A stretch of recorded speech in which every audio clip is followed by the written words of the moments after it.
If I get a loud salawat, please. Allahumma salli ala Muhammad. So, of course, Sheikh is really keen to hear you guys' questions, suggestions, ideas, and such on wealth redistribution in Islam. So, this will just be a sort of Q&A session. We don't need to overcomplicate things. Stick your hand up, and I will just sort of point at you, ideally go in between brothers and sisters, and ask your questions to the Sheikh. Your criticisms, maybe his argument if you're here for the talk, maybe clarifications on certain points, simple definitional things. So I will just kick off. I'll abuse my position here and kick off with a question of my own. Sheikh, I wanted to ask, what led you into unpacking and studying this topic of wealth redistribution? Because you said you've been working on the main book for over 2 years now. That involves a lot of research into economic models, and you yourself said you don't have an academic background in that. So there had to be some sort of really important thing which motivated you to dedicate so much time towards this book. So I don't know if you can give us some insight into your background. I'm really grateful for that question because it helped me think through the journey. In brief, I've had the pleasure of reciting in Bombay twice in Muharram. And for those of you who know Bombay, there's a particular area of this brilliant city called Gawandi, which is considered to be one of the most impoverished places in the world. To call it a shanty town doesn't do it justice. When I went to Bombay, the particular Hussainiya that I had the pleasure of reciting at is actually one of those richest parts of town, Dongri, in a Christian area, stone's throw away in which Bollywood celebrities are living. So you actually have this huge disparity between one Shia community at the richest point and another Shia community that is most impoverished in the world. And I asked, can I go visit Gawandi? And I went, and I managed to spend several hours there, walking around, talking to people, seeing. And I wrote an article for the Muslim Vibe, published it. It's available in Muslim Vibe archives if anyone wants to read it. So I think at that point, I kind of exposed myself to this. Then, during the pandemic, I started doing a research on the different charitable avenues in the Quran. It started with ta'leef. How many of you know what ta'leef is?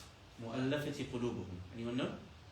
In the Quran, chapter number 9, verses 60-61, Allah subhanahu wa ta'ala talks about several charitable avenues. One of them is called ta'leef, to unite the hearts between Muslims and those who are antagonistic towards them.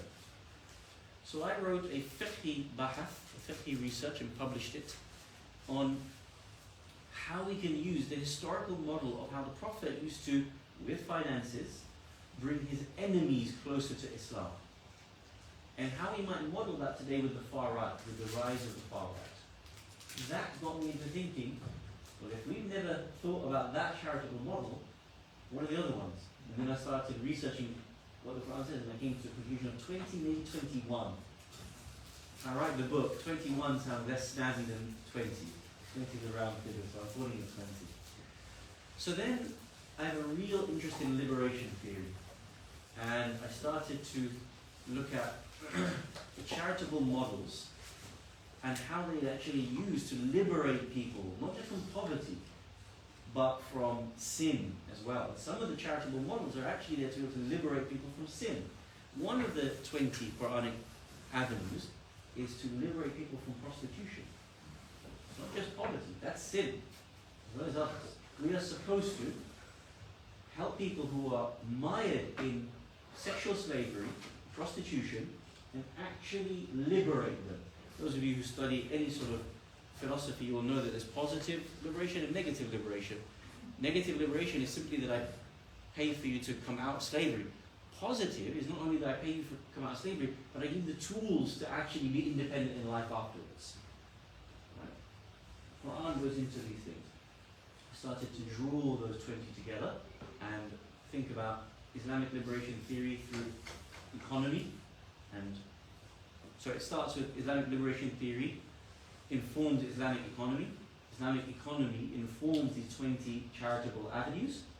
And then when I started to see them in the context of cost of living crisis, I decided to avert my attention for a little while to this work. So I'm 4/5 of the way through writing the main work, much denser work. I'm going to do it, inshallah, it will be published by the end of the year. Inshallah. Okay. Thank you for your response. Yeah, it really is, how much experience and seeing poverty firsthand can affect a person's soul in such a profound way. And okay, so if anyone else, just stick up your hands. Ideally, if you have any questions, ideas, criticisms, if you're here for the talk. Yeah. So I've got a question about something that you said. You said one of the things that you said was that in Islam we shouldn't have charity, or that we shouldn't need charity. Except in certain circumstances, yes. Except in certain circumstances. Oh yeah. The principle is redistribution should lift people out of poverty, such that we don't need to give them charity to lift them out of poverty. Yes. So I've got my phones up. I'm going to write down questions or points.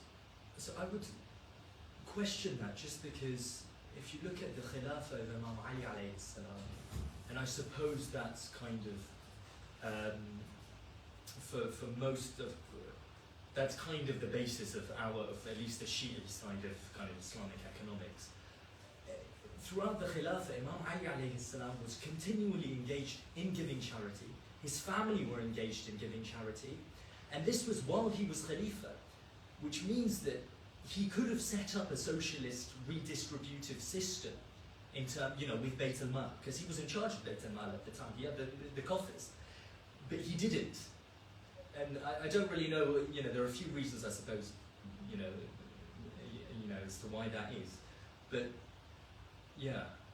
So, like for example, when he died, when Imam Ali alayhi salam died, and there's the story of Imam Hassan alayhi salam and Imam Hussein, and they come from the funeral, and there's the blind man who's wailing in the street, and Ali, he was the Khalifa, but he used to feed me. So that was charity, for example. That wasn't, That's a beautiful point.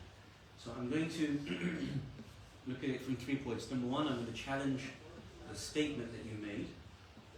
Number two, I'm going to say that actually poverty was defeated in the time of Imam Ali alayhi salam. And then thirdly, about this particular narration at the end about the gentleman who, at the time of the janazah of Imam Ali alayhi salam. Please forgive me for being pedantic, but I feel I need to be. When you said that the model of Imam Ali alayhi salam is the basis of Islamic economic theory, which isn't, the Quran is, and the Prophet's economic for model. Shia, no, for Shia. No, even for Shiism. We're not divorced from the Quran and the Prophetic Sunnah. Yeah. Imam Ali alayhi salam's Sunnah is reliant on the Prophetic Sunnah, not the other way around. So if anyone thinks that Shiism is based on what Imam Ali alayhi salam has done, with respect, you have a very, maybe a misunderstanding of Shiism. Think about this question back. The Prophet had 13 years in Mecca. What was the economic system of Mecca? Principally, what was it? It was a trading, caravan, tribal system. Very good economic distributive networks to Yemen, to Rome. Correct? There are detailed economic changes that the Prophet made. Hadith detailed economic things on prohibiting monopolies, on forgiveness of debt, just in Mecca, and specifically in the context of an economic system that was propped up by idol worship. I don't know how much you know, but I go into it in detail in my next book. A lot of discussion around how the idol system was the basis of their economic system. So let's give you a very simple example so you understand it. Let's say you had a big famous idol. You had the idol for war. As you know, the idols were Lat and Uzza and Manat and 365 inside the Kaaba. So let's say your tribe owned the idol for war. Now you know that it was a war-based economy as well. They were constantly warring with each other. So whenever the rest of the tribes wanted their idol to be able to give them blessings, they would go and give sacrifices, wouldn't they? So this tribe would go and give sacrifices to your idol. This tribe would go and give sacrifices. Every one of the tribes would go and give sacrifices to your tribe. They would give sheep and silk and brocade and jewelry. It was a universal transfer, a universal direction of transfer of wealth. These were all getting poor, and who was getting rich? Your tribe was getting rich because you held the idol. Now, if the Prophet comes along and says, break the idols, what do you think your tribe is going to say?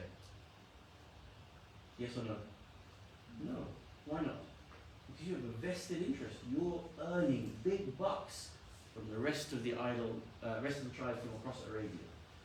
So there was a whole system in place in Mecca based on idol worship, and there's a whole dearth of literature which goes into the change in the system that the Prophet made in Mecca. In Medina, it's actually very different. For 10 years, it's not based on idol worship, and nor is it based on trade caravans. Medina was based on sects. So you have Jews, Christians, Zoroastrians, and the sects of these different religions. And it was based on more mazra'a, more based on farming. They had dates, and they had different types of farming models as an economic system. This is why zakat is emphasized in Medina and not in Mecca. There's a different methodology of system. The Prophet spent 10 years overhauling that. Now we have an entire 1/3 of the entire fiqh system is called mu'amalat, which is all about banking and contract law and interaction laws. 1/3 of the entire fiqh system is based on that. That wasn't set up by Imam Ali alayhi salam. That's the Quran and the Prophet Muhammad sallallahu alayhi wa alayhi. So humbly, I respond by saying, no, that's not the case. We're relying on Imam Ali alayhi salam. No, we're relying on the Quran and the Prophet first, and there's a dearth of discussion that is available to us. Number 2, we have a hadith that Imam Ali alayhi salam would receive wealth from his wukala, from different parts of the ummah, from Yemen, from Misr. And he would write back to his representatives and say, I don't need the wealth here in Kufa. They would write back the second time, but neither do we. We've gotten rid of poverty of so much, we don't need the wealth anymore. We're sending you the zakat, you distribute it to other areas of the ummah. That's mentioned in the ahadith. Principally, the problem was what? And I don't mean, if there's any brothers and sisters here from the Ahl Sunnah wal Jama'ah, this is not a sectarian statement. This is universally agreed by all mu'arrikheen, all historians. Uthman bin Affan, the third caliph, was killed. Why?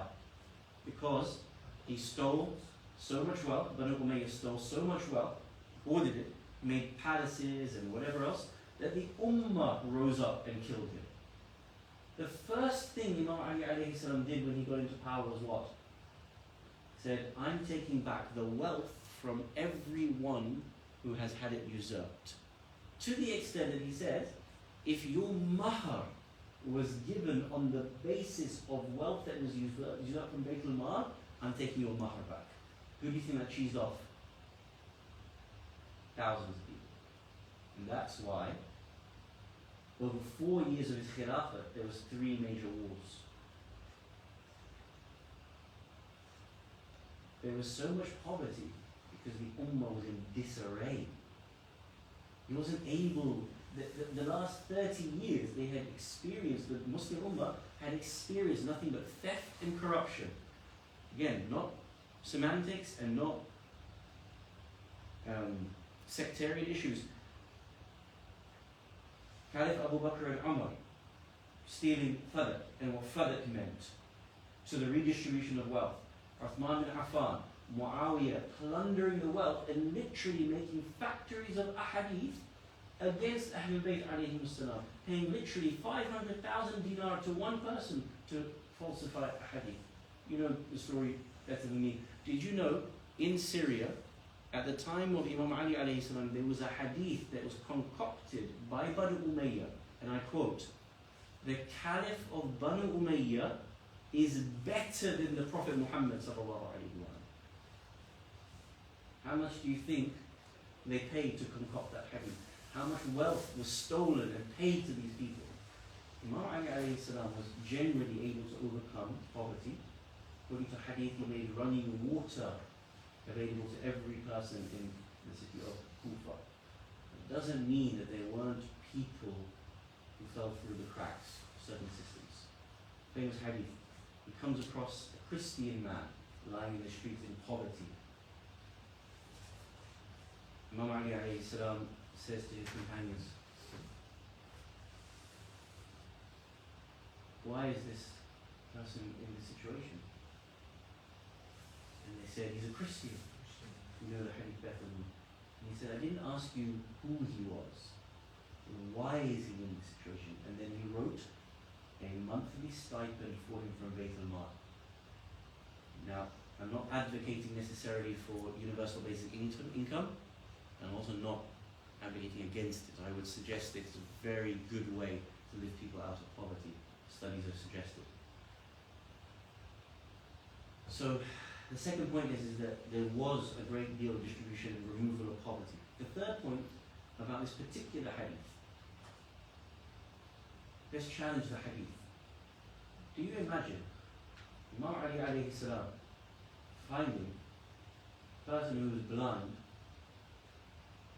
finding a person who cannot bathe himself because he doesn't have arms, and all he does for him is just come and bathe him once a day and give him food once a day, such that when he dies, he doesn't even leave it in his will. Firstly, he's the caliph. He doesn't even write for him a stipend or a carer or give him a house. But this was right after the... No, I'm saying, I know the hadith exists. I'm asking you to think with me.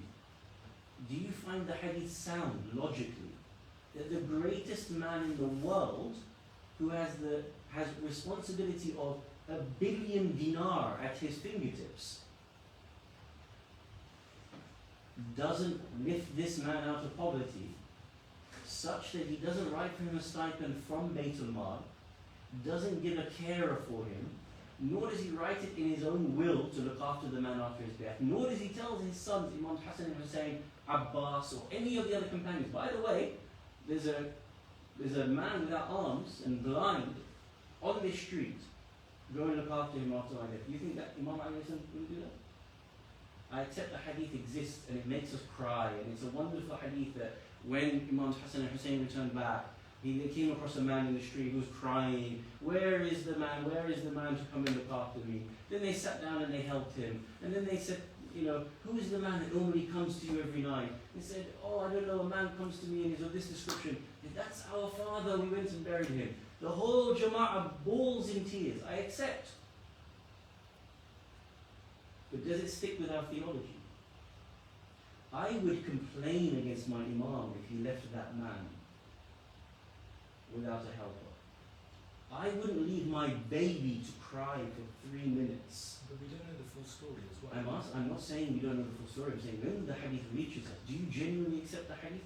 I wouldn't leave my baby to cry for 3 minutes, 2 minutes. I wouldn't leave a quadriplegic on the street. Would Imam Ali alayhi salam? Do you really base your entire economic understanding of the history of Islam on this strange, shad hadith? Think about it. Think about it very carefully. Is it in keeping with what the Prophet would do? What Imam Ali would do? Or is this a hadith that is there in the books to make you cry? Think about it very carefully. Would you bank your economic theory of history on that hadith, that this one man was left alone by Imam Ali alayhi salam? Are you telling me this man who is the perfect human being would allow that man to lie in that situation night after night after night? Impossible. But maybe there were thousands of people like that on the street. Yeah. What else can you do apart from feed them? But you're making a great assumption here. Maybe there were thousands of people. You narrated a specific hadith, and I'm saying that the economic distribution according to the hadith was such that the governors of Egypt and Yemen sent back wealth So we don't need it. We can't find a poor person in our country now because of how you set it up for us. Then in Kufa, there happens to be one person who's so poor, and every night Imam Ali goes to him, and then when Imam Ali dies, he's still left poor. It's completely in conflict with everything else we know. You put it on a scale, so we have this much evidence, one very strange hadith. It's not equal. Don't accept it. I may recite it on the night to make people cry. Don't use it as the basis of my economic theory. I think there's an issue with that, though. I was going to That's a very nice follow-up question. There's a difference. You see, the hadith is part of a longer hadith. So when we recite the entire hadith about the burial, the janazah, it becomes a part of it at the end of the whole narration that is mentioned. It would be very easy for me to stop and not mention it. And I have no problems not mentioning it. I'm just being honest with you and admitting. So Yeah. there's no kind of... But to be honest, it's a question of not just you. I feel like a lot of our ulama maybe do a similar thing. In Yeah. Karbala, in Najaf. Yeah. It's a different conversation for a different day, but yes, It's a difference. I accept. Fair enough. So I may recite it and have recited it from the pulpit from the perspective of the gham and the janazah, but I don't necessarily put it as a central focus of the economic system. And the brother's right. There could have been others. There could have been thousands. The brother's right. There could have been this one very strange incident. We don't have the full details. Why would Imam Ali alayhi salam allow a destitute, what's the word? Quadriplegic person on the streets night after night after night without putting him in his will, without arranging for someone from the government to look after him? Allah knows best. If the hadith is sound, we have to ask Imam Ali, what's the wisdom behind it? We have a right to ask. Yeah, I mean, why would you not look after him the way we'd expect you to look after him? But because it is in conflict with what we know, I myself am not convinced by the hadith. Forgive me if I was harsh or No, too to the point. not at all. Thank you for the question. It's a brilliant question. So I have two questions on it, and they sort of relate to each other. So the first one is, given that we live in the UK within the economic framework that there is here, and I'm not in any point involved in economics, I know nothing about it, so I might not know what I'm talking about in this question. Given that framework, how can we apply the Islamic framework within the framework that we live in? And then the second one is to do with prioritization, because you mentioned 20 or 21 things that we can spend the wealth upon. How do we decide, for example, if our community already has a centre, but it needs expanding, should we go and expand the centre, or should we find a different cause? How do we decide?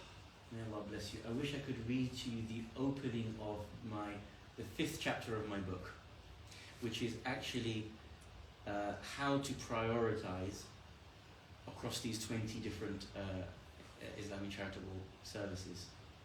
And what I do is I actually give, I use my wife's name, Sumaya, and I make up 4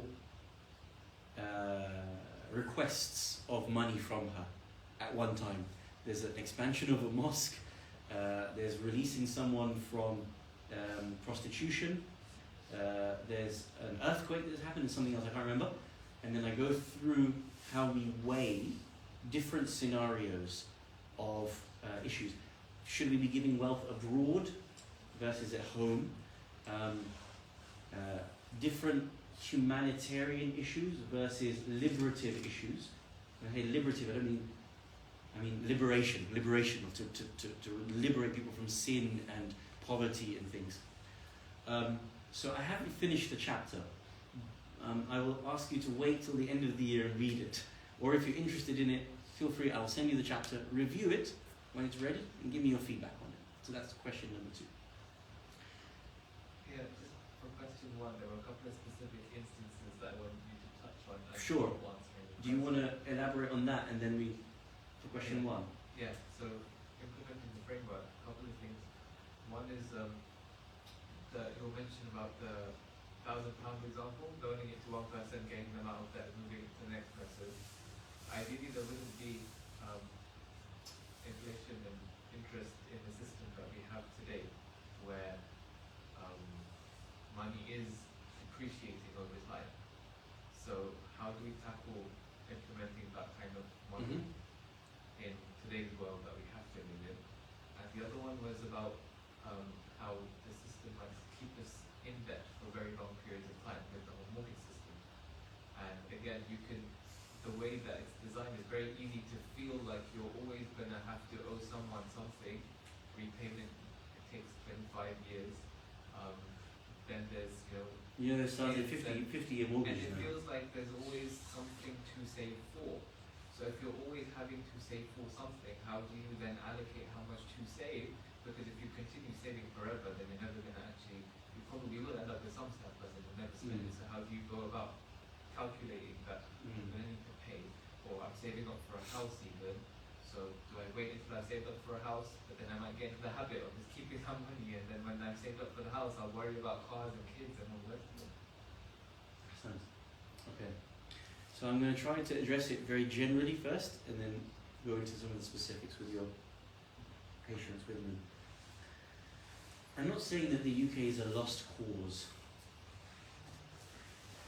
but without serious fundamental change in the thinking of people, I mean a critical mass of people, the principles of the Islamic economic system will not ever flourish. Where do we start? We start number one with Muslims, and then they themselves need to export that model independently to a critical mass, that they experience it, value it, demand it. A simple example would be with the loan system, which I'll come to in a minute about your question. What's the interest rate on a credit card, just generally? I mean, obviously I know credit cards differ in their rates, but an ordinary credit card, what might be APR? 24%. 24%. What is the interest rate for payday loan? There is no cap to a payday loan interest rate. In fact, they are often at 1,000% APR. It can be 700%, 800%, 1,000% APR. There's no legislation in this country to limit that. That's incredible, isn't it? Now imagine, with this surplus, there was an Islamic banking system specifically to offer loans to non-Muslims in this country at 0% APR. And imagine you offered it to non-Muslims. You advertised it in daytime TV. Said, Islam and the Prophet Muhammad ﷺ prohibited charging interest on you and your loans. If you need a loan between £500 and £5,000, come to Muhammad Bank and we will give you an interest-free loan. I'm just giving you a simple example. Imagine you advertise it the same way that payday loan was advertised to you. Can you imagine how many people would flock? And all you did, at the same time of giving them their loans, you just gave them a Quran, you gave them a pamphlet on Islam. Just sat back. The Islamic economic system is predicated on this surplus, that everybody who has a surplus is supposed to go into Bayt al-Mal centrally and then redistribute it in these 20. Some of it's supposed to go towards helping prostitutes out of their situation, some of it's supposed to help this people out of the situation, their people out of the situation, people who are in Sehn al-Gharimeen, overburdened by debt, people who are slaves, supposed to go out like octopus legs to 20. If I had £5 million, that's what I would do. I would set up a loan system specifically for non-Muslims on the premise of doing tabligh and da'wah.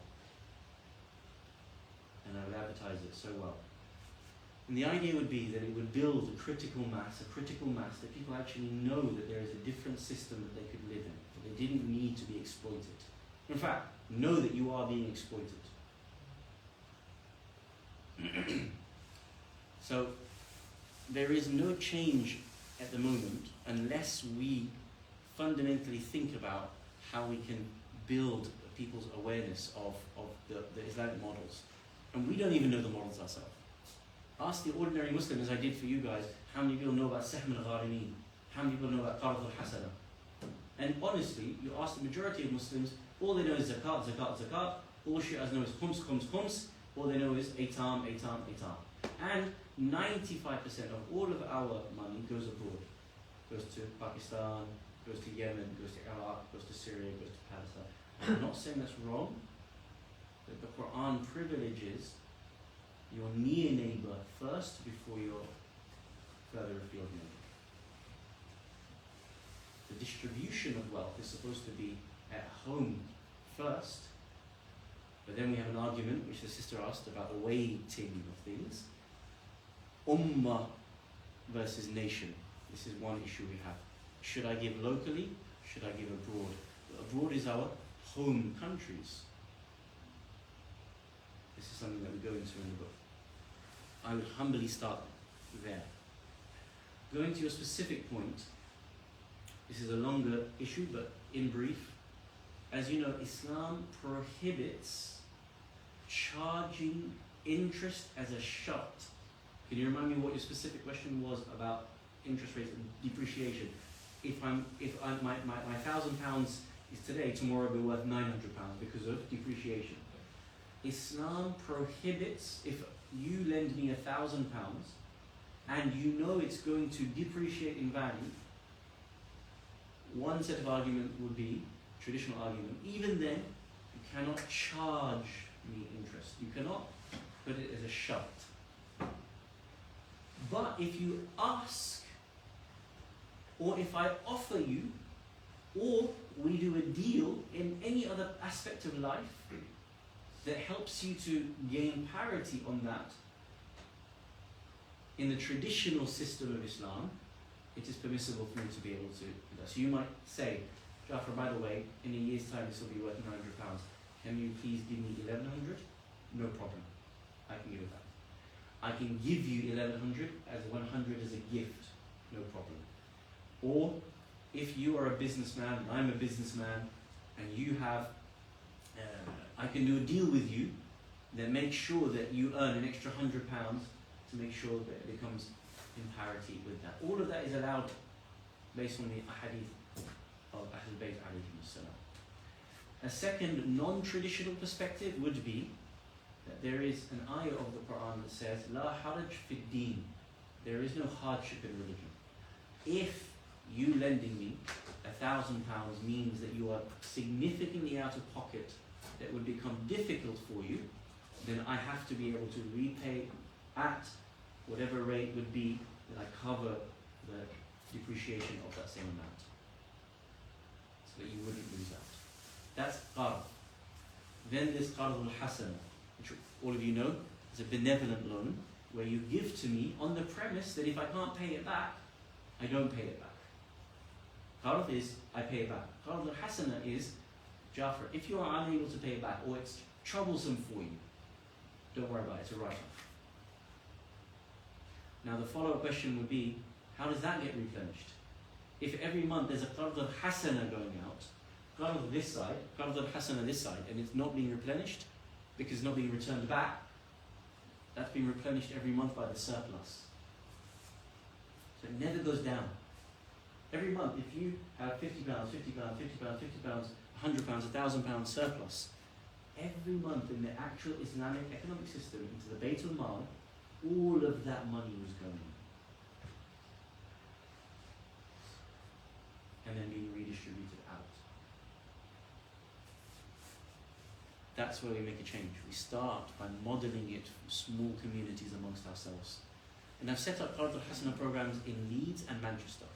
Small communities, 50 people got together, wrote terms and conditions, and then started to advertise it to people in the local community. If you're a new brother, the Qard al-Hasana program. And everybody in the community put in their surplus for the month. And then if you're in need, or you're in need, or you're in need, you can take out from it. We start within the community, and then we expand it out. Apologies, I wasn't here for the beginning, so I missed, I think, a good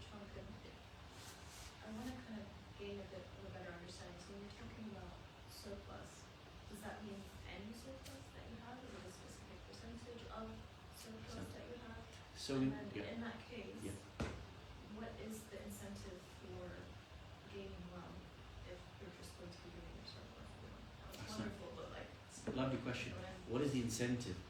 So, in the Islamic economic system, the starting point is to accept that whatever comes to us is only from Allah subhanahu wa ta'ala, and He is the ultimate owner of all of it. So the incentive of gaining wealth actually is only for the sake of Allah. so that you can Help other people. help other There's no other reason to gain wealth other than to fulfill your Islamic duties.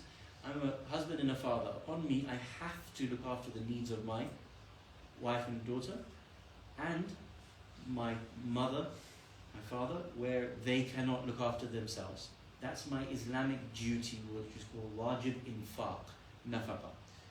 After that, my wealth is the right of someone else.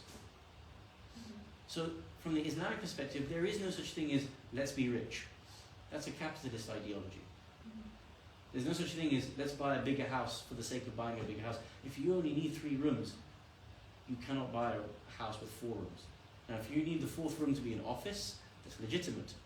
That's where it goes back to your original question. How do we define surplus? So in the talk, we said that whatever is your genuine need to save up for a wedding, a holiday, a new car, what else? Ziyarah, but genuine justification between you and Allah. Genuine need. This is actually something I want, something I need. Yeah. That's from not the surplus, that's within your expenses. Anything after that that is actually no longer needed, the capitalist model says spend. Buy a new pair of shoes, go on a fancier holiday, buy a nicer car, keep up with the Joneses. You don't need that. You just need this level of car. You don't need this level of holiday, this one suffices you. Anything above that which suffices you is the right of someone else. Now I'll break it down in the most simplistic way, and I'm sure everybody will acknowledge it. We've all got food here. There's whatever number of people in this room, 30 people in this room. There's 30 packets of quavers. We all like quavers. 30 packets of quavers.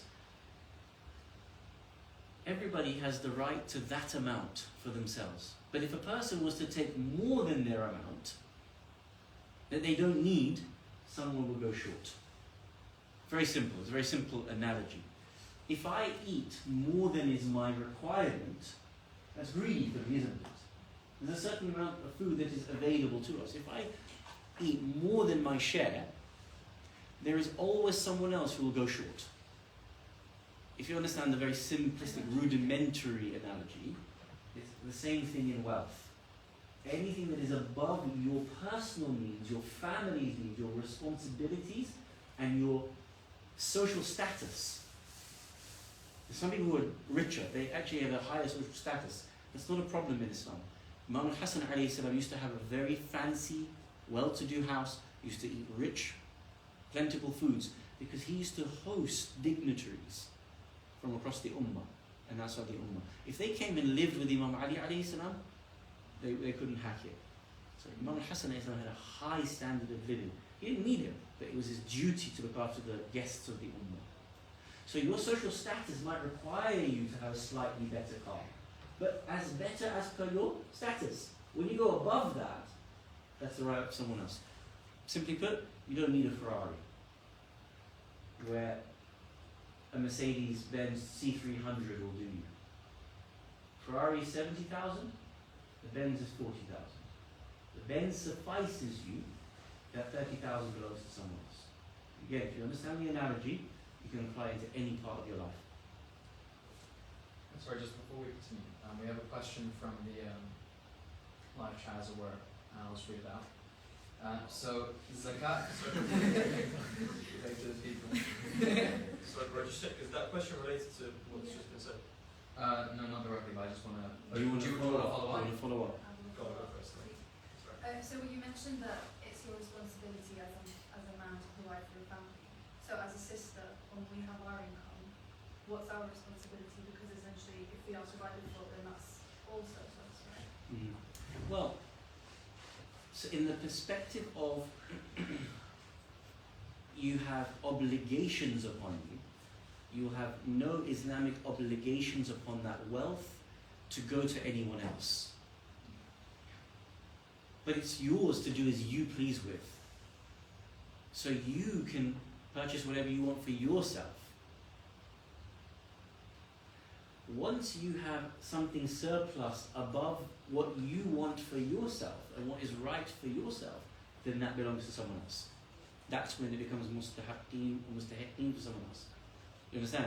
So now you've earned wealth. Your husband has to make sure you have a house, heating, healthcare is paid for, everything else. You earn money, you're having a job. You earn £2,000 a month. But that doesn't mean that you don't have things that you want to purchase for yourself, or things that you want to contribute to the family, or things that you want to contribute to the community. Part of your wealth will legitimately go in those avenues. £2,000 a month you earn, £1,000 a month you put into legitimate things, £1,000 is surplus. I'm still trying to word what I'm thinking. I'm sorry. I'm worried now because that's been thinking that long about this question is going to destroy me. See, the issue that I have with this idea of the social status justifying your amount of expenditure is I'm seeing, maybe not directly, but there's some sort of circularity in this. And that's honestly how I feel right now. Because what you're saying is the social status that you have can justify the amount of spend that you're undertaking. But at the same time you can see that. Gain social status by having money. And then how else would you rise in social I status think if you're so not then allowed you to? just spend If you're it. not allowed to have a wealth. But no one said that you can't rise in social status. If you consider that as actually part of the need, there are doors that we need to open. Or there is a right, there's no one stopping you from rising in social status. When it becomes asraf, if I use the traditional Islamic terminology of wastage, I think internally we have a conscience that knows when I'm spending something which is a legitimate spend, when something is wastage. Now, this is where Islamic philosophy and theology comes into it. Can I just ask one short question? Sure. Is it different for different people? That Yeah. conscience, Well, that- so based upon this idea that there were always people of different levels of wealth, it has to be Sheikh Nisbi. It has to be relative. If you think about Lady Khadija alayhi salam being Malika of the Quraysh and the richest, quote unquote, richest person, richest woman of Arabia, her social status was of a certain ilk until she got married to the Prophet, and then everything was taken. Her social status. Her wealth was the highest. But at no point in the ahadith do we find any narration to suggest that she lived in opulence. Bil'akis actually, on her house was flags where she would raise flags to suggest that when food was available in the house for poor people to come and take it from her, and such narrations. So she was the richest, but she lived as an ordinary person. And that gap in her standard of living didn't affect her social status, but that she also allowed for whatever was surplus to be redistributed to the Prophet or to impoverished people. Okay, There's no contradiction. I don't agree that it's a circular argument here. It is nisbi, I accept that it's relative, but at some point we have to accept that we are autonomous human beings that know when we are doing something which is absurd, we know when something is beyond our personal needs, we know when we're doing something to show off, we know all the different potentials. If it goes into that realm, that's immediately when we can say it is al-afu. If you can genuinely justify it between yourself and Allah, then it is within your needs. The hadith of Imam Sadiq alayhi salam, you remember, all of you, it's very famous. Someone came to the Imam and said, you can't be the successor of the Prophet and Imam Ali. Why not? Because you're wearing nice clothes. Prophet and Imam Ali used to wear very ragged, torn clothes. What does the Imam say? Yeah, of course. At that time, Islam was brand new. The whole social situation, circumstance was everybody was poor. Ansar and Muhajirin, they had nothing. Now the Ummah is very rich, the social circumstances have changed. Of course I wear what the average person wears. And he pulls him closer and he says, look inside. It's woolen inside, it's itching the inside. What is dakhil is at the lowest of what everybody else has. What's on the outside is what the average person has. What's above my knee, Imam Sadiq alayhi salam would not have worn the Versace of the time. Would not have worn Armani, Gucci of the time. That would have been wastage. But if there's someone of a social status that it's normal, they're born into that, and it would do them harm to reduce from that, Islam permits them to remain at that level. And how we know that is by the mas'ala of zawjiyah. If you marry a woman of particularly high social class and financial expectations, in terms of wajib nafaqa, you don't keep them at that level, you keep them at the level that they were born into, unless they voluntarily reduce it. You know that mas'ala, right? That's the nisbi point. So maybe just ask a question to clarify Sure. what I understood what you're saying. Are you saying that the external perception of someone being wealthy can remain, but that the actual standard of living that they choose to live by is lower than that external perception? Yes, absolutely, that's not a problem. But that's not the fundamental of the redistribution system, or the system of al-af. That perception is allowed to be. The person can wear nice clothes, ordinary clothes, but inside, and the way that they act with themselves privately can be very different. Doesn't need to be a contradiction. One final. Yeah, no, it's a good exchange. Clarification. So, if say there's a brother sitting here and he's come from a wealthy background, Mm-hmm. and therefore in his own internal justifications for Allah subhanahu wa ta'ala, he doesn't feel the need to justify a Mercedes, or even if you want to go to the level of a Ferrari, if there's a third brother over here that's kind of have that kind of level of background when he's grown up. But if there's that brother with a Mercedes, and say I've grown up in a situation where I've had much less, I can't justify to myself buying that Mercedes, but he might be able to. And so is that the sort of thing that we're accepting as being part and parcel of it? Is that the relativity that you're just saying exists?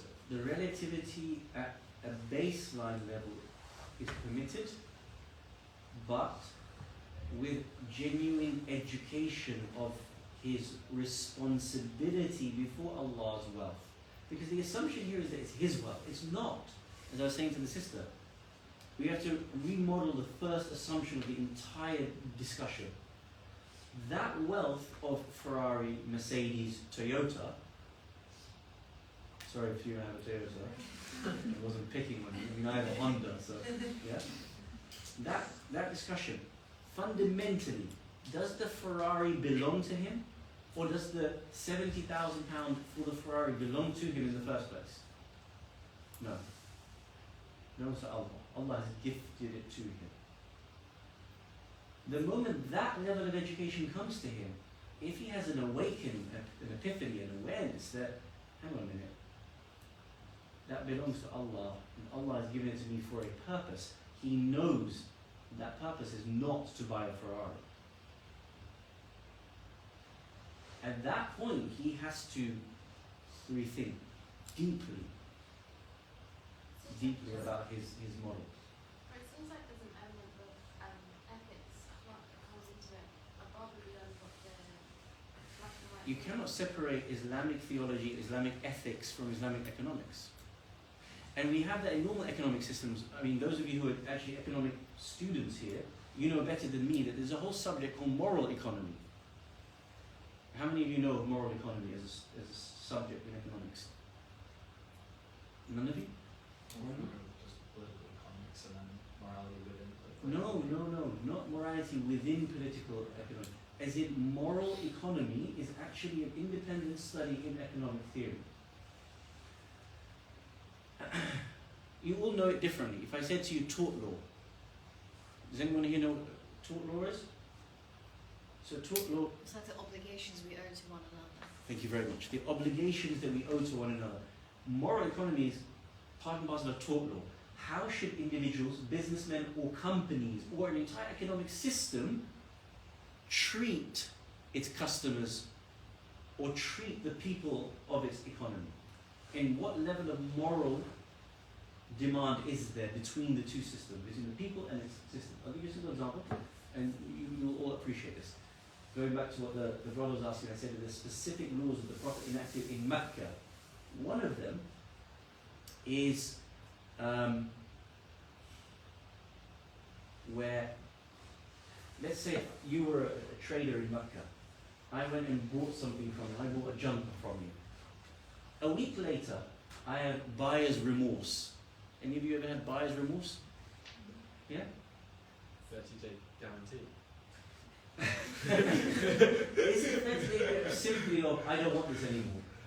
Or is it, now we actually have that kind of thing. You can return for any reason within 30 days. At the time of the Prophet ﷺ, there wasn't such a thing. There was no such thing as, if you just regret your purchase, sorry mate, that's it. And that was the urf of the people of Makkah.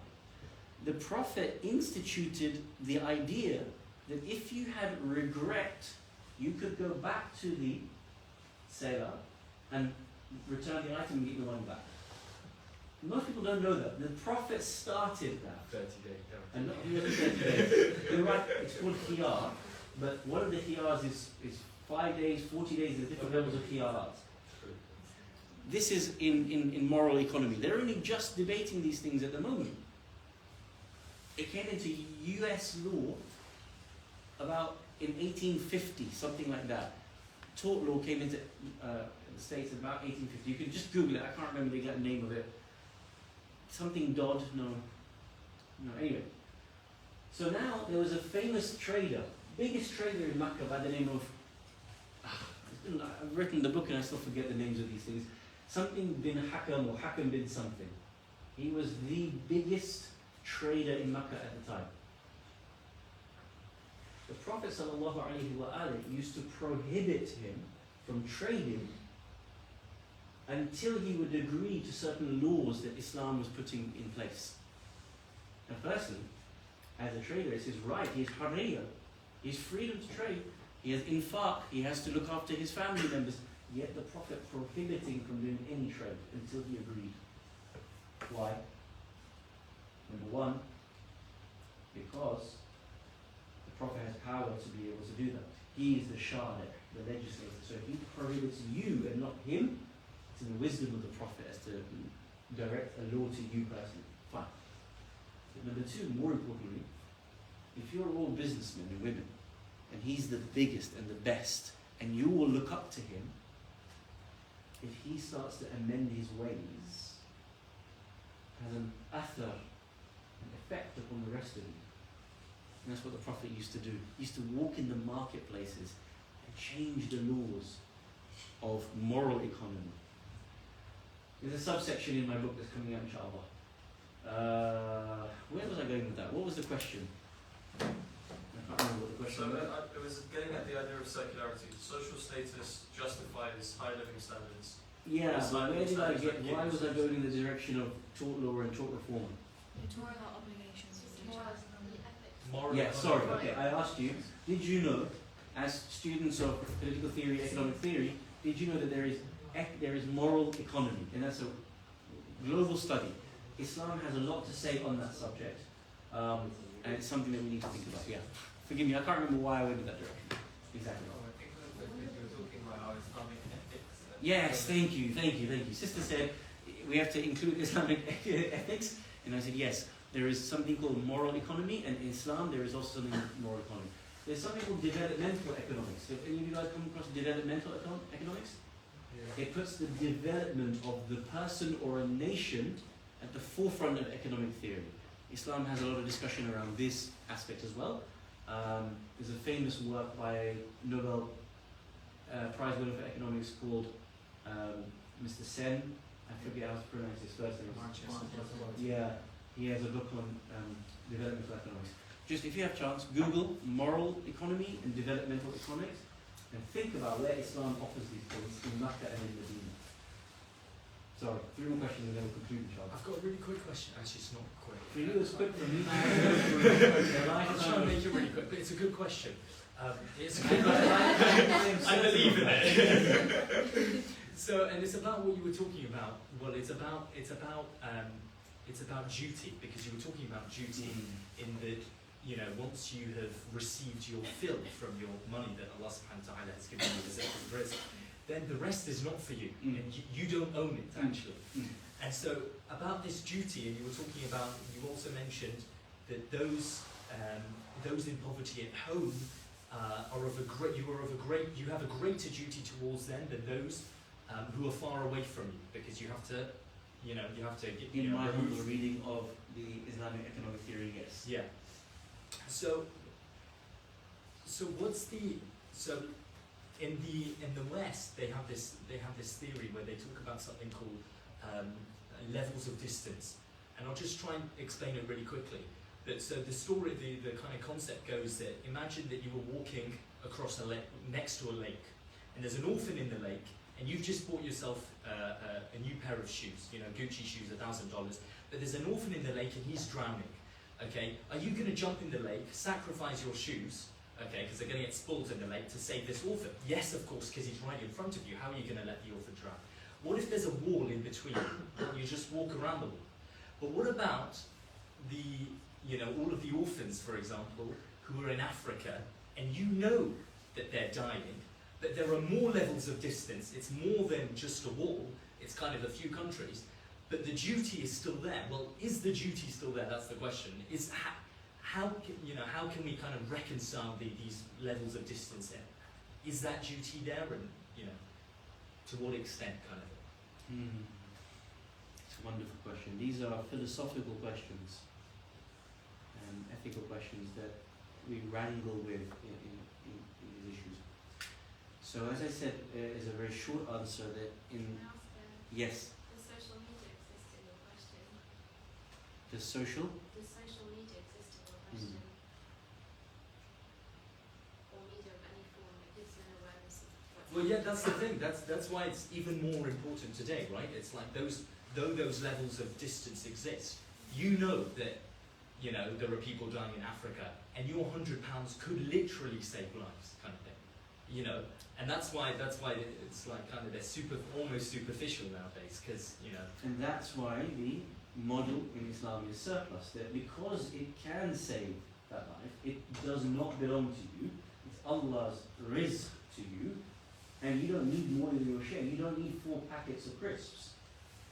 One satisfies your hunger. The other 3 is greed. Give it, even if it means in Africa or Yemen. So, again, we tried to go through this in chapter 5 of the book, and it's really a tough section to write. It really is. Because there's going to be so many critiques of it, and to put the ideas across in a convincing way. But, in my humble understanding, each locality is primarily responsible for its immediate reach. And I base this on an ayah of the Quran, in which Allah subhanahu wa ta'ala says in Surah Al-Ma'idah that we have given each community a certain amount so that you may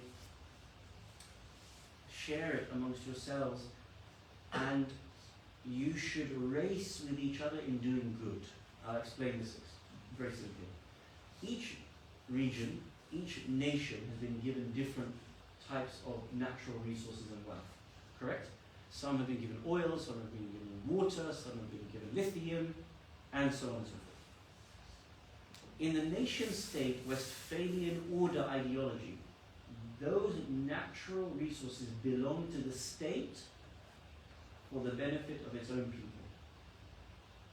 And in the ideology of capitalism, it is best harnessed by a corporation who then decides with the state as to how the distribution of that resource is distributed.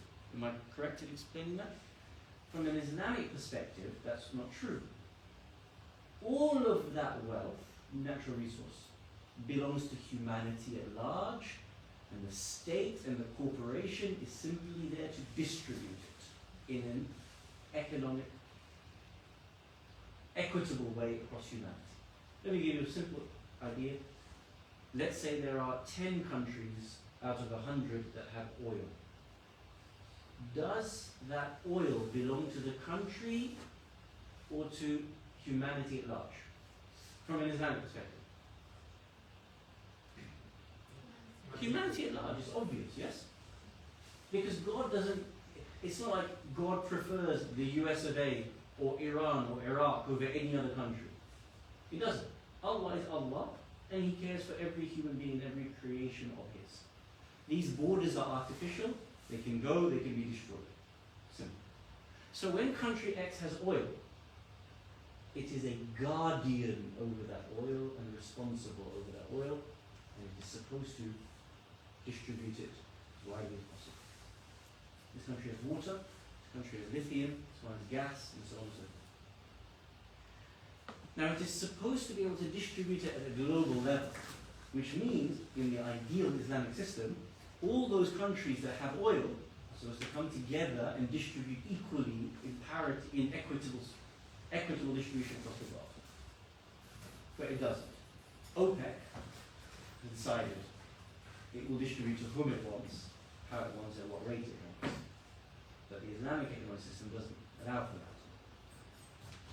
If you understand that point, all of these different wealths are owned by the people for the distribution of people.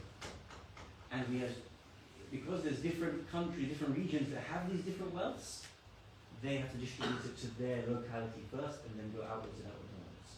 In which case, if the proper Islamic economic system was in place, if you are living in Britain and there's someone starving in Africa, the resources in Africa should be going to Africa first, and then not need your charity. Have you come across Iktisadana? Yeah, of course. Of course. Of course. With respect, yes, I mean, I read it. Yes. It's a book that gives someone. Yes, it's phenomenal. It's phenomenal. It's It's not without critique. Yeah. Not without critique. It was written in the 1960s, and he's It's a good writing it argument. under a certain economic model, and he's not writing it. He's writing it under the idea of wilayat al-faqih. He's not writing it in the context of globalization. He precedes the era of genuine globalization. My primary critique of his work is in a globalized economy, a lot of his ideas fall down. It's true, yeah. A lot of his ideas do not work. But when you have an isolationist Islam, not isolationist, but when you have a kind of an Islamic state which you have control over, like Iran kind of thing. Which is no different to any other state, except that it's governed by Islam. Is it then governed by Islam, يعني it is looking out for the world, or it is looking out for self-protection like every other state is looking in a self-protectionist model? That's my critique of his work. Now Allah bless Shaheed Salah. I'm nobody. I'm not the dust underneath his feet. But it's not that his work cannot take constructive criticism. Sorry, I just want to jump in on something you said regarding sort of characterization of, say, like a capitalist model. I think it's quite common nowadays to sort of point to how redistribution works and saying it's the corporations working with the state. But once you go sort of towards, sources and original text, like say Adam Smith and the Information and so on, it's clear that really the dialectic is about where is the more effective, quickest, efficient means of distribution, and there the argument is the markets will figure things out and balance self-interest as opposed to How's that going? Yeah, I know. I'm just sort of outlining. As opposed to a more leftist Marxist interpretation, which is that there's that the state that is system created. And this is related to something you said in the talk, which was that you said that creation is a conscious system. Yes. And we're interacting with it. And I want to really pick apart, because the dialect really is on this sort of liberal capitalist model that we can't know the system, that the system figures itself out as opposed to say the other side, who's saying we can completely understand, manage, and control that system, which is more on the socialistic side. But you also said that you weren't firmly in that camp. So I was wondering how you navigate between those two ideas. Are we to say that a state will have complete powers of determining what surplus is and redistributing it? Or are we to trust on individuals to define surplus, to define what they need? Islam is like Scandinavia, isn't it? It's neither capitalist nor communist, but it's social democracy. Well, yeah, but the point I'm driving at here is how, you know, are we sort of oscillating between these two ideas and sort of saying it's not, you know, where do we proceed? Because it really, I think, depends a lot on a deeper philosophical level, whether you think people are able to balance self-interest, greed, etc., with, you know, greater good. Wonderful question. Okay, so